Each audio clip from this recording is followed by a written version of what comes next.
Now that it's been a few days and we've had time to rewatch and process everything that happened, where did it all go wrong for Notre Dame against Northern Illinois? And is there any hope that this team can salvage this season? That's next on Locked On Irish.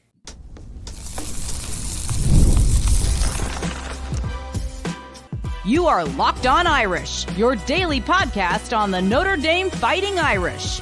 Part of the Locked On Podcast Network, your team every day. What's up and welcome in. This is Locked On Irish, your daily Notre Dame podcast, and I'm your host, Tyler Wojciak. I graduated from Notre Dame in 2018, and now I'm a producer at Fox Sports, and it is great to have you here on Tuesday, September 10th, and thanks for getting your day started right here by making this your first listen of the day. As always, this show is free and available wherever you get your podcast, plus you can watch the full thing on YouTube. If you are watching along, please take a quick second to like the video and subscribe, or if you're listening to the podcast, I would love it if you rate the show 5 stars, maybe even leave a nice review if you're feeling extra kind, and of course, subscribe. Today's episode is brought to you by 5-Hour Energy. Go to 5hourenergy.com and use promo code LOCKEDONCFB to receive 20% off your order. Okay, I've got good news, Notre Dame fans.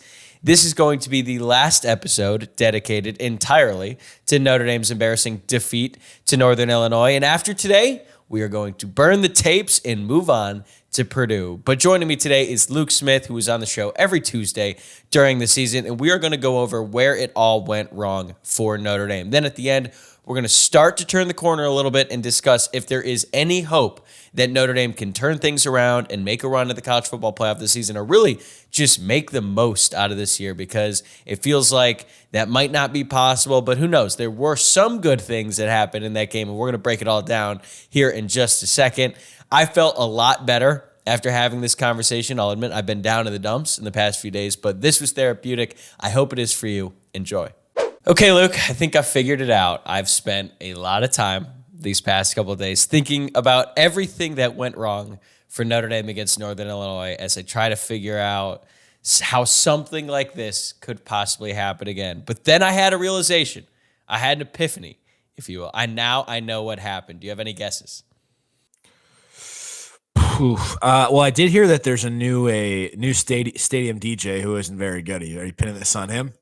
No, I'm pinning it directly on us. We were simply too happy last week for all the joy we felt in Kyle Field after watching Notre Dame beat Texas A&M in College Station. The universe was dead set on bringing us back to reality, and the result was an absolutely devastating loss by the hands of Northern Illinois. Water found its level, and now here we are once again. This is a working theory of mine, but it's one I feel pretty confident about.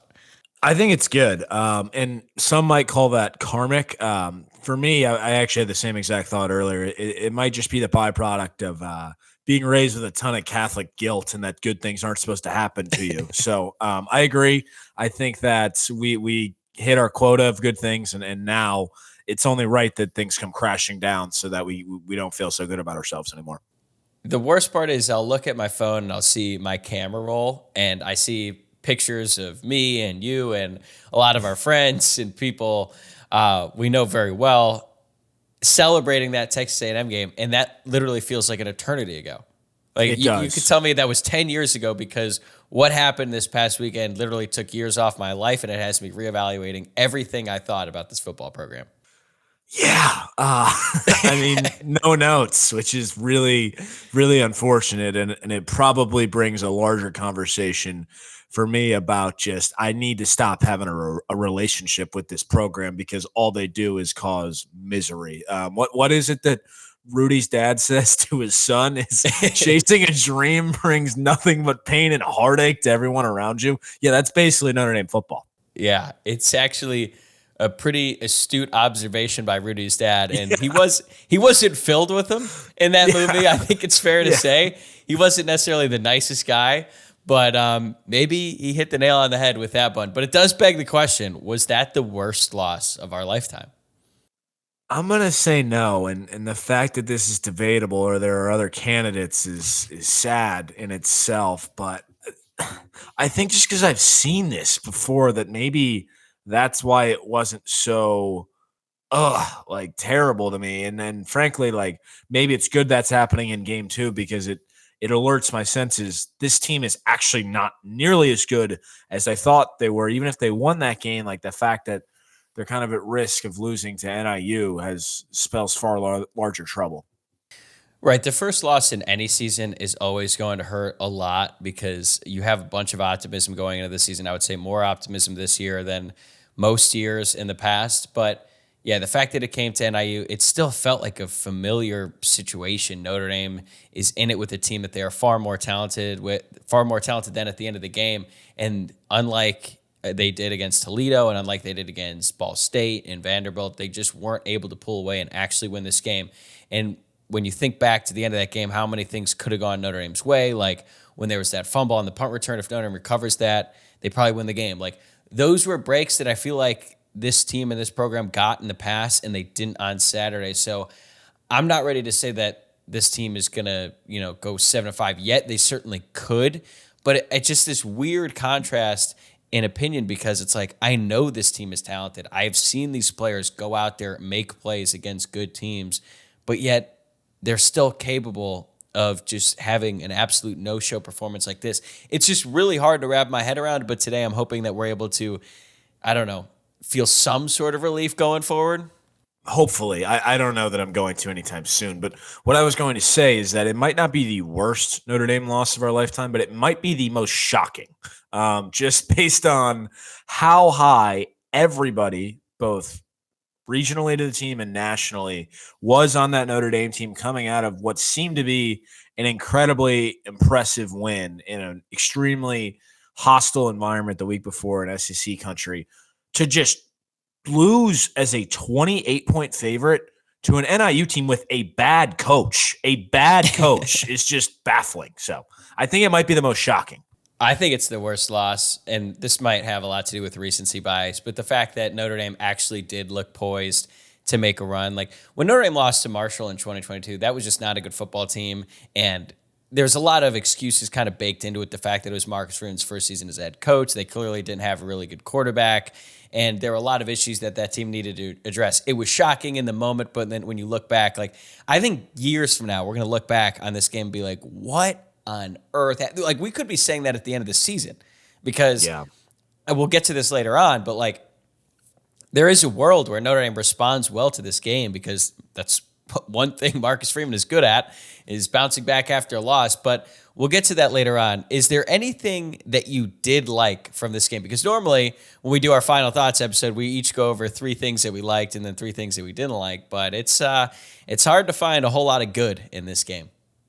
I guess I'll say Jaden Osbury. I thought he had a pretty good game. And related on defense, I thought that Jordan Clark actually played pretty well too. But Jaden Osbury was seemingly the only linebacker out there who wasn't lost. Even Kaiser, I thought, had kind of a pretty poor game. Snead was awful, and KVA looked like a freshman.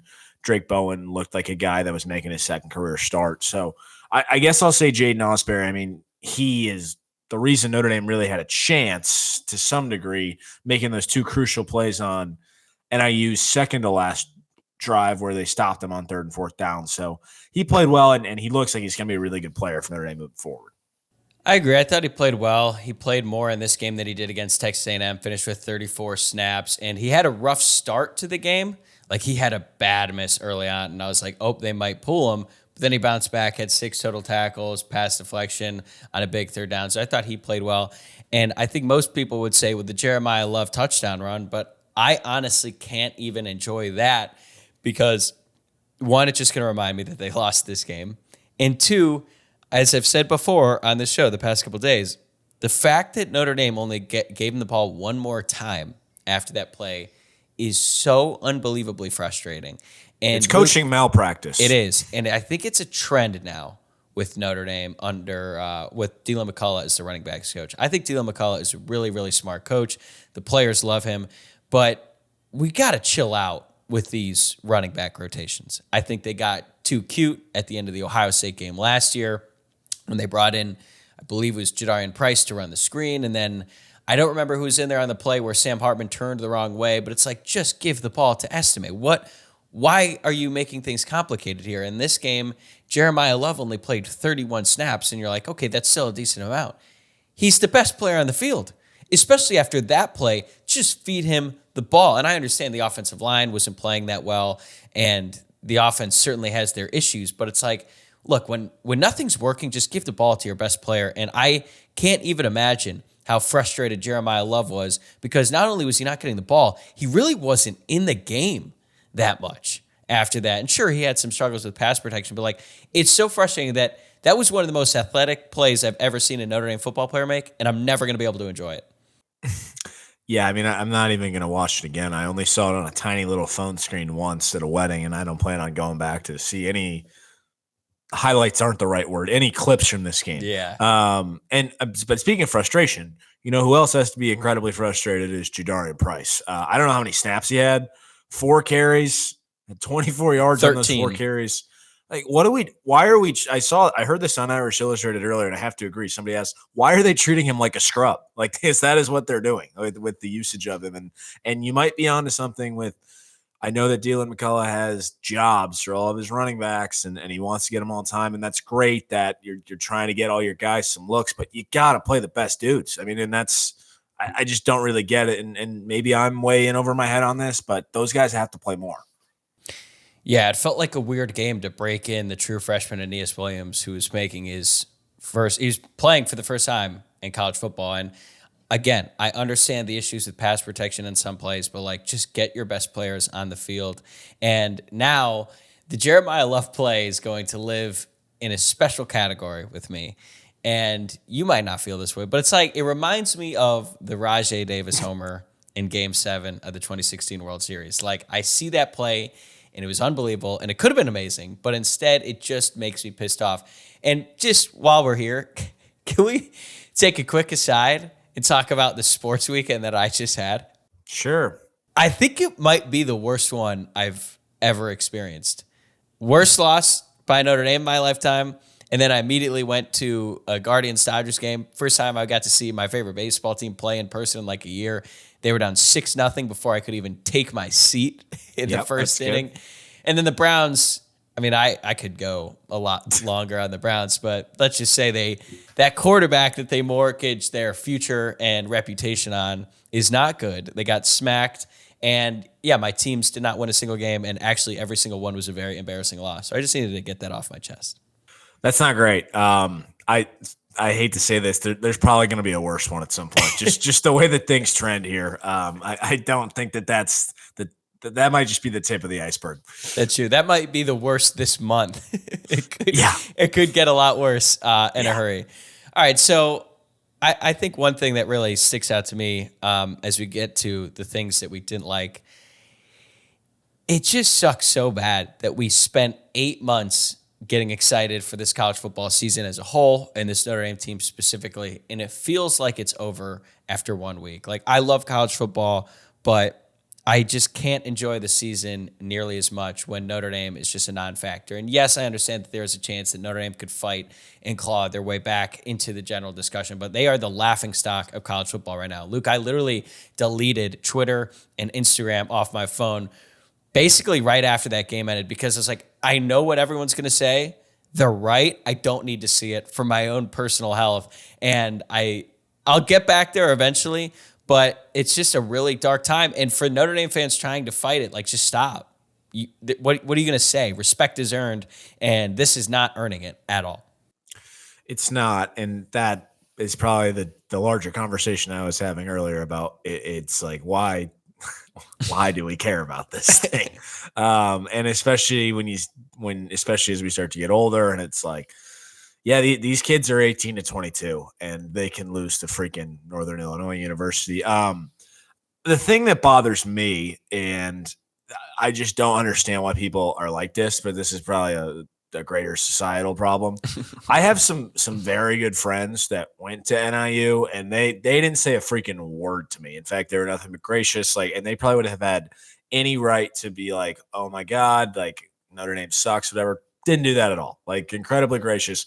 But then these people just come out of the woodwork that you haven't heard from in years. Like, they might be from high school, from life, and they start DMing you and texting you. And it's like, you really have nothing better to do in your life. I don't understand it. And I don't like, even if when Notre Dame beats somebody big, like, I've never understood the whole like talking smack to somebody else after. Like, I'm so happy about what I'm experiencing in that moment that is so secondary to me that I just don't get it. But the urchins came out of the woodwork, as they always do. They have no idea what they're talking about. Just they found a box score that said that Notre Dame lost to NIU, and I had to hear about it. And what are you supposed to say that doesn't make you sound like a colossal D-bag? Yeah. Like there's no other way. So that's always sweet.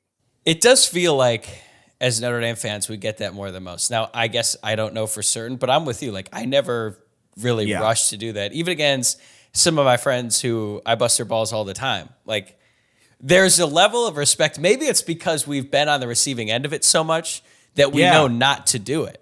Right. Maybe that's it. I mean, like, I didn't say anything to my Michigan buddies after they got whacked by Texas on Saturday.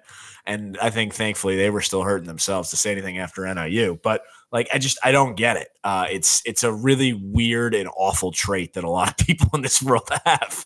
And they love doing it to Notre Dame fans. But I'm with you. I was getting texts from people, and this is another reason why I deleted social media. It's like, I hear from you like twice a year, maybe. It's like, what do you want? Like, to get a reaction to me, for me to be like, F you and all this stuff. Like, I'm not going to do that.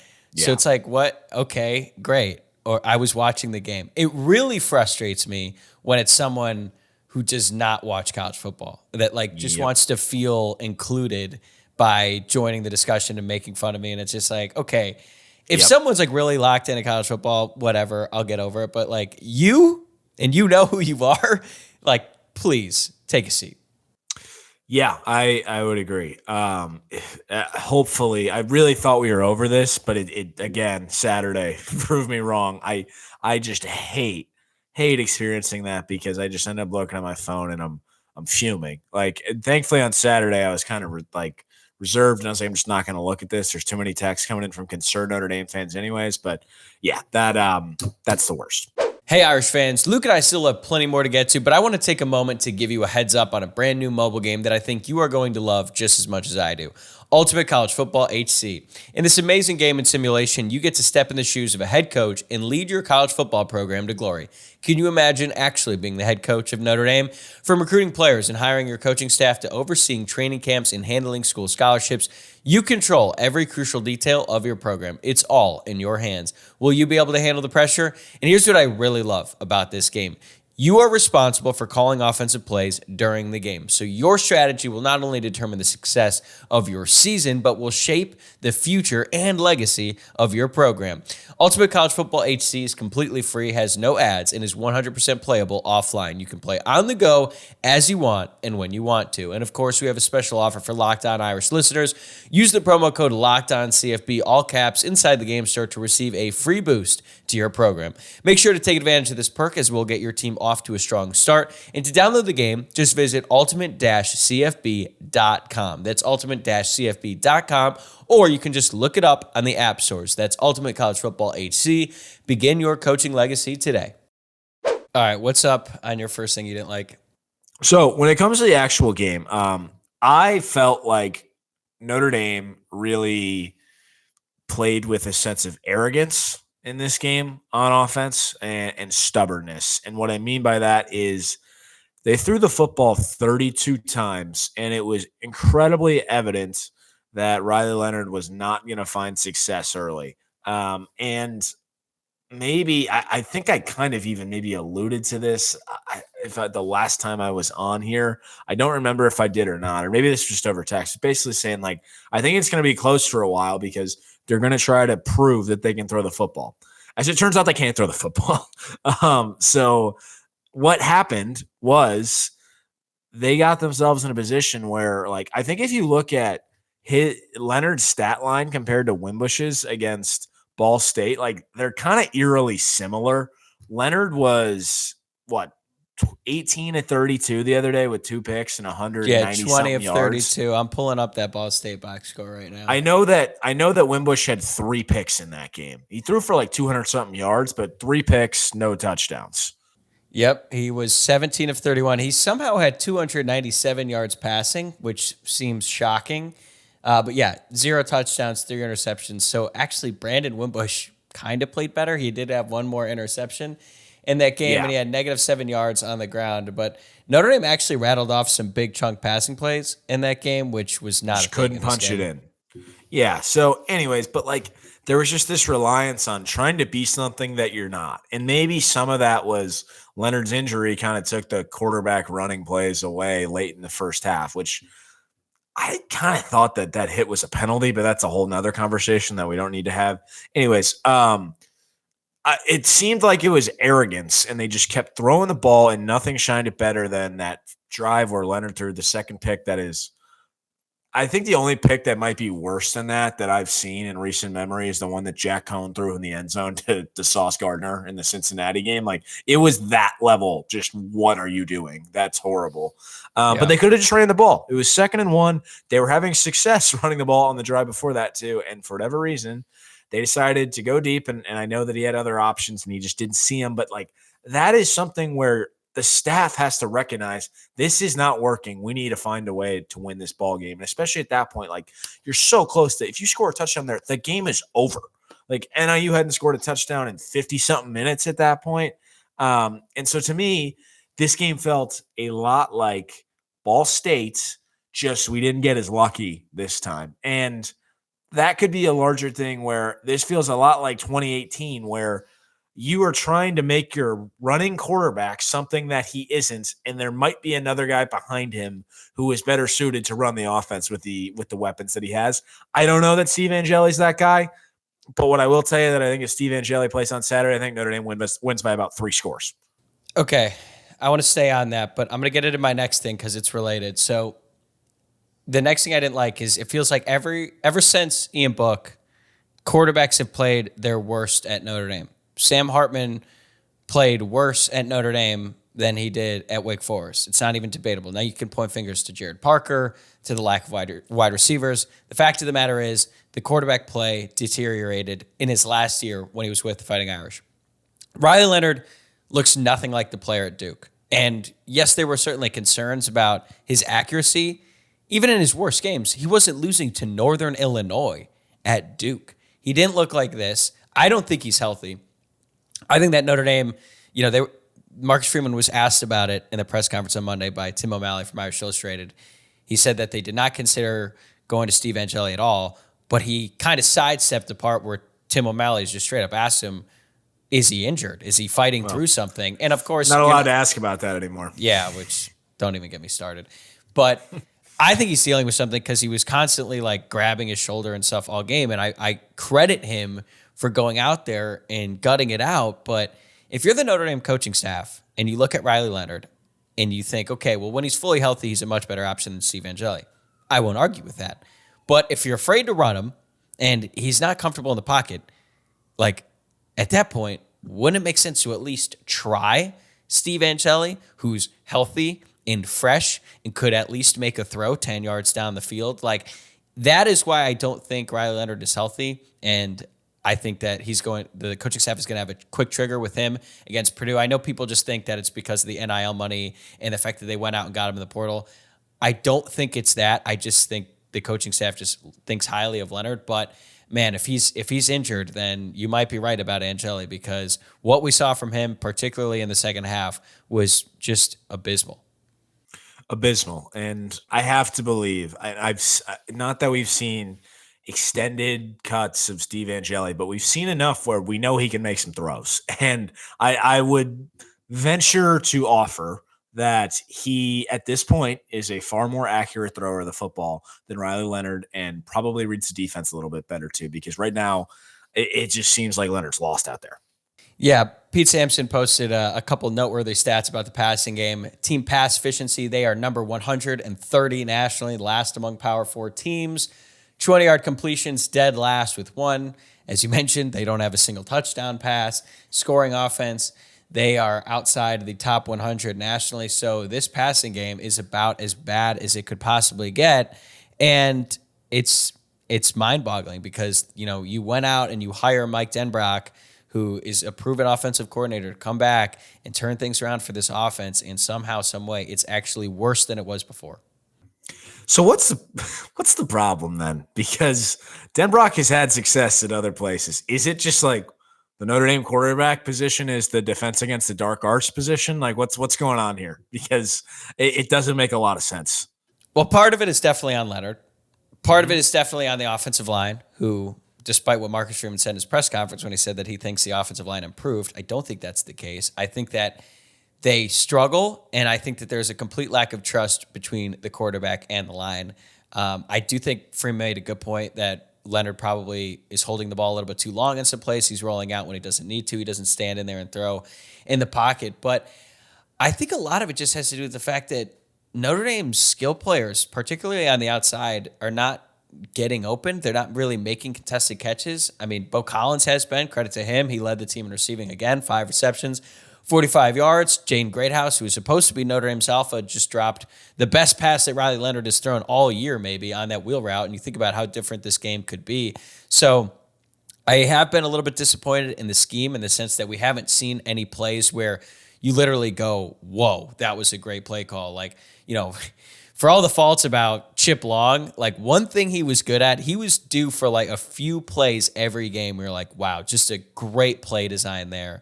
He would draw someone up. I mean, they would run all kinds of misdirections and stuff like that. And I just don't see it out of this offense. And maybe it's the fact that this is, the first couple games under this new scheme and they aren't comfortable yet. But like, come on, man, it's been 9 months. You can figure this out.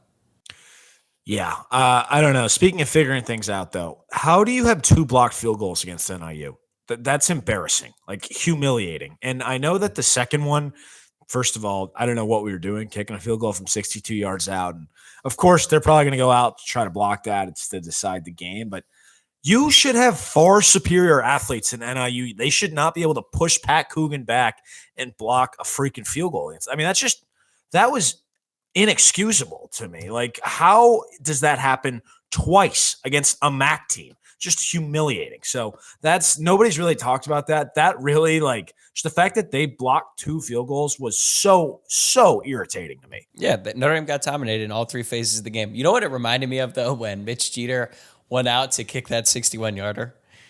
Do you know that clip from Patrick Ewing when he was the coach of Georgetown? He's like, do you practice that shot? Do you practice that shot? It's like, Mitch Jeter, how often have you practiced a 61-yard field goal? And this is not a knock on Mitch Jeter. No. This is a knock on the coaching staff for even thinking that it was a remote possibility that he would make it.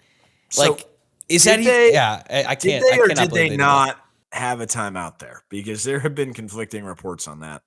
Marcus Freeman said that they used the timeout after the 3rd down. Okay. I think what happened was there was not an official announcement on the field because the play was under review because they were reviewing the spot. And I think that he told the ref, if, we're using a timeout if it's 4th down. So maybe it's on the officials for not going out there and making the announcement in the stadium. I tend to believe that he was telling the truth because I feel like if he was lying, that would immediately get figured out, and that would be a far worse look. And I don't think he really understood when he was asked questions like, no, we didn't have any timeouts left. And then he immediately rattled off every single time that they used them. So I'm going to give him the benefit of the doubt. I do think that they used their last timeout on that after the 3rd down play before the 4th so that Notre Dame had 31 seconds. And then because the ref did not make the announcement to the fans, that's why the broadcast didn't get it. Yeah, I mean, there's still like it's the thing is minute is like not understanding that you can probably get one more play off in 3 seconds to the sideline there. Like, how is there nobody else on that staff that can say something there? I just dude, if Leonard hits Bo Collins on the out route, which is there, the fact that you had a play working towards the sideline in a situation like that is crazy enough because teams, that's the one thing that they're protecting against. And Leonard actually had a guy. If he hits him, then that moves the ball across the 50. He did hit Mitchell, but it's just like, even then in the biggest moments, he could not complete in the biggest spot. No. All right, what's next? So the last thing I have is just like, and I've kind of scuffled with the wording of this because I'm not really sure exactly how to put this, but let's go with the complete absence of pride required to lose to Northern Illinois University. The coaches can call a horrible game, do some dumb stuff. The players have to have some pride. You cannot lose to NIU in your home opener after going on the road and getting a huge win. And I don't know if it's just they were tired. Like, obviously, it was a very physical game the week before, but like it was pretty clear those guys did not show up ready to play. And that is just really, really disappointing. I think everybody that's listening to this has probably played a competitive sport at some venture in their life. And most of us listening to this and talking are nowhere near as talented as the guys that are playing football at Notre Dame. But I'm sure there's been a moment in a game where you're like, this is unacceptable. I'm going to turn it on. How that didn't happen for this group is just, it's so irritating to me. You can't lose to NIU. And that's pretty much all I've got. Like, the coaches have rightfully been crushed at every corner. And there's a lot of things we're going to have to question moving forward, but the players have to step up. And especially with the amount of veterans on this team, that's just really disheartening. I agree. And I think it's particularly on the defense in that exact respect, because it's like, sure, the offense struggled. They weren't in sync, but the defense could not get off the field.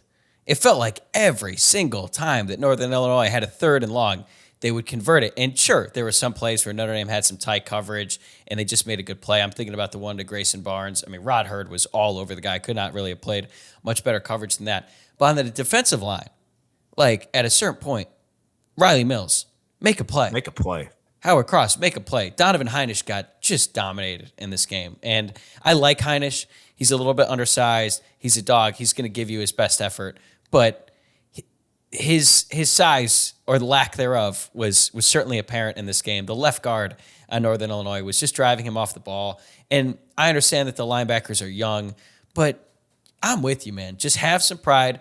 Benjamin Morrison, get the guys ready to go. Xavier Watts, I thought, actually played pretty well for the most part, but like it just never felt like they had that killer instinct in them to be like, all right, we're getting a stop here. Offense, figure it out. We're going to give you good field position. And it never happened. I mean, what did they finish with? 45 rushes, 190 yards, and Ontario Brown didn't even really play most of the second half because he was hurt. That's embarrassing. And it also leads me to my last thing that I didn't like about this game is that, look, I'm not blaming this on the crowd, but Notre Dame has no home field advantage whatsoever.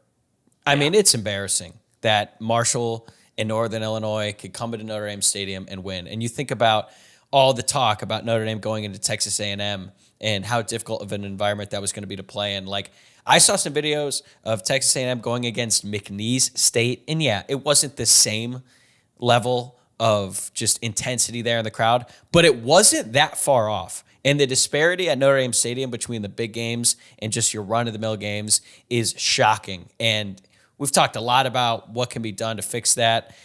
It needs to be addressed. Like this wine and cheese crowd stuff, they got to figure it out because teams go into Notre Dame Stadium now, and it's like a fun, exciting opportunity. They're like, oh, cool, we get to play in this historic venue, and it's not going to be difficult. And that is on everyone in the football program and the athletic department. They got to figure it out. They do, and they can start by stopping putting together these just horrendous schedules where you have NIU and Miami of Ohio and Virginia and who else is even on this freaking Stanford on this home schedule. It's an awful home schedule. So I want to give the fans some benefit of the doubt, but there's no doubt that like half the people there just aren't there to really create some noise unless it's a big game. And I get it. It's tough to get up for those, but you have to, because that's what the rest of the country is doing. And this was a weird one in that I was not actually at this game, and that's pretty unusual. Good for you, man. Yeah, honestly, thank God. We should clarify that you were at a wedding. Yeah. Or else you would have been on with a lot of Notre Dame fans, which was another interesting story. This is a tale for another time. But when I look at pictures from this game, it just looks like such a dreary, like kind of crappy South Bend day too. Like it was weird to see people wearing like jackets and jeans in like early September, but it did not look like a fun day, which is kind of how Ball State was, honestly, too. And just it sucked all the life out of that crowd, it looked like. And yeah, they got to do something to figure it out. I don't know if we need better DJs. I don't know if we need to get rid of those god-awful third down songs that Chad Bowden plays or what, but they got to figure something else. 2 suggestions for me. 1, just start selling alcohol to the general public. At this point, it's absurd that you can get them in the suites, but you can't get it if you're just buying a normal ticket, like what are we trying to prove at this point? I'm not saying that you want to get the crowd so hammered that they're out of control, but I think it would help a little bit. Two, suggestion, new rule by me. We aren't allowed to use that Lou Holtz clip because we're Notre Dame and they ain't ever again. It was so embarrassing at halftime when Notre Dame was in a dogfight against Northern Illinois, and the very first commercial that came on was for that documentary on Peacock that's going to come out after the season. And the first thing they say is because we're Notre Dame and they ain't. It's like, hey, dude, you're down 7-13 against Northern Illinois. Maybe we don't fire that one off right now because being Notre Dame, it's not super great at the moment. Yeah, I mean, it's the only thing that was worse was that Mark Edwards clip. They used to just make my blood boil where he talks about Notre Dame being an elite place for elite people. I'm like, I went to school here. There's plenty of losers here, myself included. I feel like a loser. It's just like that meme where it's just the guy putting on the clown face every day. It's just like, because I'm with you at the beginning. You're like, we have this conversation every year when things start to go south in Notre Dame football. It's like, is there anything else I could get interested in? And then the crushing reality of just I'm so far in the deep with this team and this program and this university that there's really no way out. And then I get excited and then I just get crushed. And, I'm clinging on to the hope that eventually one year things will all get better and all this pain and misery will be worth it. But right now, we're back in a familiar place. But before we go, I feel like we should end on somewhat of a positive note. Is there anything that gives you hope that Notre Dame can turn this thing around? Because there is a lot of football left to be played, and I do think that there is a lot of talent on this team. Well, somebody texted me that if this was NCAA 25 in dynasty mode and this happened, they would just quit and start a new one, which I kind of agree with. It's going to be hard to recover from this. What does give me some solace is I do not think the defense is going to play that poorly again. And we should add, they played poorly and they let up one touchdown. Like, I know it's NIU and they had an opportunity and it was to a make fluke some plays. Touchdown. It should have been a pick six. Like, it really should have been, which is another frustrating thing. I know it's frustrating that they weren't able to make the plays get off the field after the last week where they were able to. But I do think that defense is going to keep Notre Dame in enough games until they finally figure out who they are on offense that I don't want to game out scenarios with a team that just lost to NIU. I don't. But they should still win every game left on the schedule. They should. They're better than everybody left. Maybe not USC, but everybody else, they should beat them. So I'll leave it at that. Yeah, we're not going to entertain, playoff scenarios at this point. It's just stupid. It's not even worth it. But looking ahead to the Purdue game, I mean, we're going to find out a lot about this team. I don't know if you caught this on the broadcast, but after halftime, Marcus Freeman told the sideline reporter that this half is going to define this team. And I'm guessing that he's going to walk back on that one after that. But how they respond against Purdue is going to tell us a lot about the rest of the season, in my opinion, because last year, after Notre Dame got smoked by Louisville, I thought they were done. I thought they were going to just lay down and get rocked by USC, and they didn't. They came out with an intensity that I was not expecting. Now, granted, that was a night game at home. This is going to be a day game on the road against Purdue, but I don't know. The team looked a lot more ready to go when they were playing at Texas A&M. So I think that the defense is going to come out with their hair on fire against Purdue, and we're going to be like, okay, that's the group that we're used to seeing. But we got to see something from the offense. I think we will. I feel like Mike Denbrock is too good of a coach to just let this continue to happen. I feel like Notre Dame's going to have some plays. They're going to hit some explosives. Like, it's so embarrassing that during a game against Northern Illinois, whenever Jeremiah Love or someone would have like a pretty good game, I'm screaming at my television to go because I feel like the only way that Notre Dame is going to score is if they break off an explosive play. Like, they could not sustain a drive. But I actually feel like this team is not going to lay down because, as I've said before, one thing Marcus Freeman has shown he has the ability to do in the fall is get his team ready to play after a loss. And I think that they're going to build something. How far that goes, I don't know. But I actually do think that there is some hope that they at least kind of get back on the right track. I hope you're right because I got another wedding this weekend, and there aren't going to be as many understanding Notre Dame fans at this one. So I can't afford a game where I actually have to pay attention to it and I think the timing should work out better this time. But it just, come on, please show up. It's such like it's a plea at this point. Like, come on, man. It's truly a beg. Yeah. All right, before we go, give me your best case scenario. Give me your most optimistic thing. Like, I think this is going to happen this weekend, and that's going to make you feel better. Is it going to be on the offense? Is it going to be on the defense? What do you think? I think Hudson Card throws 3 interceptions, and Notre Dame wins like 24-3 or something. I'll take it. That'd be a cover. That's what I'm thinking. All right, Luke. Well, good news is we got through this. Hopefully next week when we have you on, it's a lot more enjoyable than this one because this was tough. But hey, after today, we burned the tape. We can't forever forget about Northern Illinois, but we can at least move on temporarily.